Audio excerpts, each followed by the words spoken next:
You first met them in Death by Natural Causes. They slither, they creep, and they crawl. But where are they now?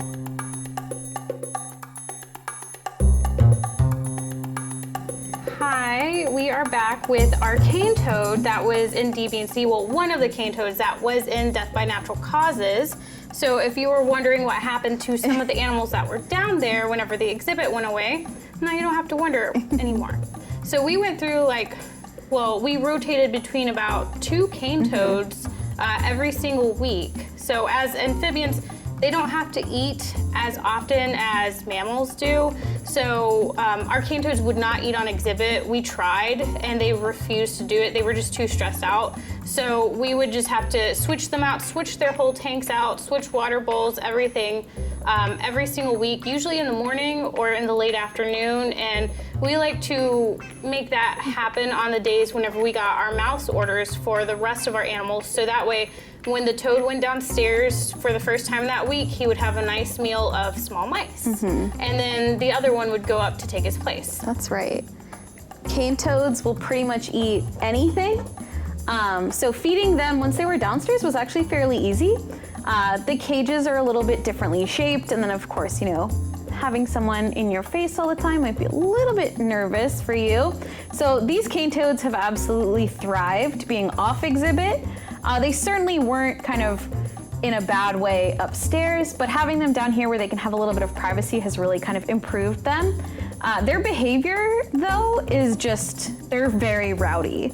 Cane toads in general are a little bit bolder because they know they're toxic and they know nothing can really mess with them. So you can hear him calling, and he's just gonna do that because of the way Stephanie is holding him. But when they were on display, they actually wouldn't burrow. They would stay kind of hidden. We had a few logs in there, some leaves for him to kind of nest down in. But we had to make sure that they stayed hydrated. So we'd always make sure that water bowl was full.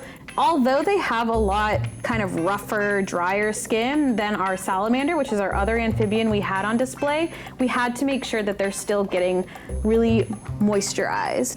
So our cane toads eat very well now. They're very happy to be downstairs and have a little bit of a break.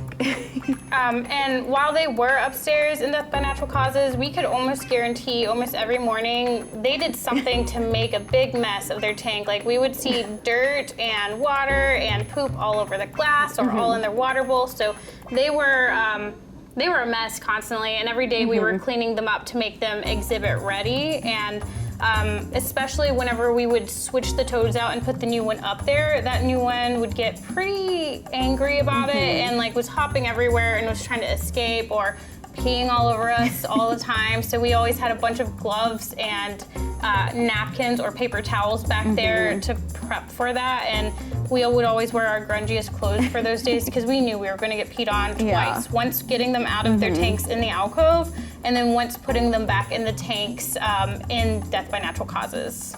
And in Death by Natural Causes, of course, it's closed when the museum is closed, and these guys are really more nocturnal than anything. So we always knew, no matter how tidy we had made it the morning before, we would never really see them move or jump around unless we were working in the tank. But by morning, it would just be a mess. And you think about what were you doing all night? But our cane toads, we do use them for our animal programs now. So we do have more than just the 2 that were on Death by Natural Causes. We actually have 5 cane toads. One of them, she's quite large. But the ones that were on display in Death by Natural Causes, we tend to use them a little bit less, just because they've kind of been through it. They are a little more stressed out, they're a little more high strung, they're a lot harder to handle. This is actually really, really well behaved for a cane toad. And you can hear him vocalizing. He can obviously see us, he can hear us. Luckily, he's not making any poison. I don't think during the whole run of DB&C I ever saw poison. I don't think they did either, which was shocking because our cane toads that we use for our programming are good ones. We did raise them. We got them when they were little babies, so they were pretty used to us. And the ones that we got for DB&C, we got them as adults, so I don't even know if they were wild caught. Who knows? So we assumed that we'd see some poison, and not the whole time. And when they do release poison, they have 2 parotoid glands right here where I'm touching, and you can tell it looks. Oh, there he goes. It looks like glue whenever they release the poison, and we didn't see it at all. And I'm not worried if he does release poison right now because I don't plan on licking my fingers after this. I, especially after he peed all over the place, plan on washing my hands.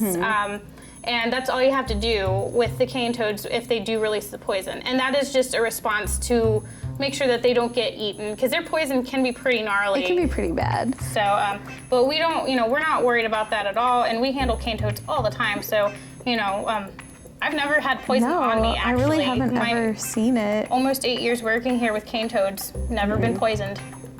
It was always fun. We get a lot of international visitors at the museum, especially DBNC. It was very popular, which was awesome. We got to show our animals off.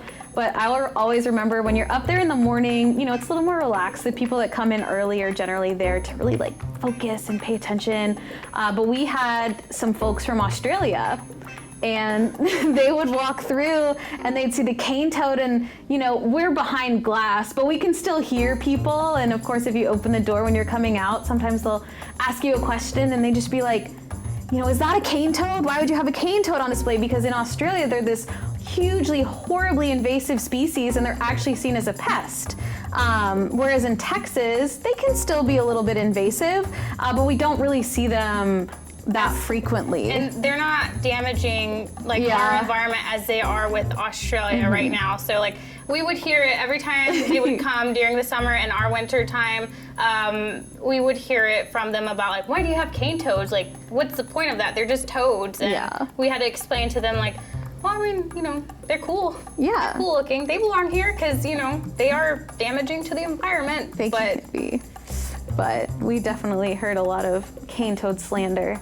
But at the same time, you have people that come in and have never seen a cane toad. So it's always really cool to have those people come and be like, oh, I never knew that they were poisonous. Or these guys did get mistaken a lot for the Gulf Coast toads that we have in Houston.